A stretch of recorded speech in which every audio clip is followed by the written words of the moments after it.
Hi viewers, welcome to Treasures of English. இன்னைக்கு நம்ம பார்க்க போற சென்டென்ஸ் Did you try? Tryனா வந்து முயற்சி செய்யறது. ஓகேங்களா?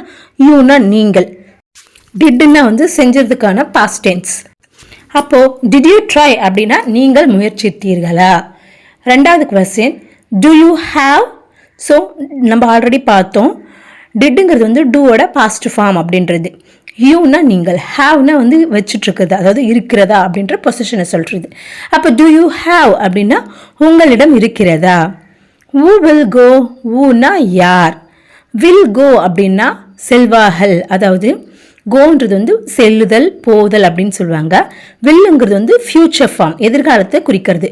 அப்போ who will go அப்படின்னா யார் செல்வார்கள். who does it? ஹூனா யார் நம்ம ஆல்ரெடி பார்த்தோம். டஸ்னா வந்து ஒரு ஆக்ஷன் செய்கிறத குறிக்கிறது. ஹிட்னா அது. அப்போ ஹூ டஸ் இட் அப்படின்னா யார் அதை செய்கிறார்கள். What's is sent? Is was question, அதாவது வேர்ப், இது எல்லாமே வந்து கொஷின் கேட்குற மாதிரி தான் வரும். வாஸ்னா வந்து பாஸ்ட் ஃபார்ம், முடிஞ்சது அப்படின்றத இறந்த காலத்தை குறிக்கிறது. ஹீனா அவன் அவர்.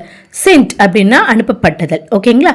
அப்போ வாஸ் இஸ் சென்ட் அப்படின்னா அவர் அனுப்பப்பட்டாரா. Is he loved? So இஸோட பாஸ்ட் ஃபார்ம் தான் வாஸ். அப்போ இஸுங்கிறது நிகழ்காலத்தை குறிக்கிறது. ஈன்னா அவன். லவ்ட் அப்படின்னா நேசிக்கப்படுகிறாரா. அப்போ இஸ் he loved அப்படின்னா அவர் நேசிக்கப்படுகிறாரா. I will do it. ஹைனா நான்.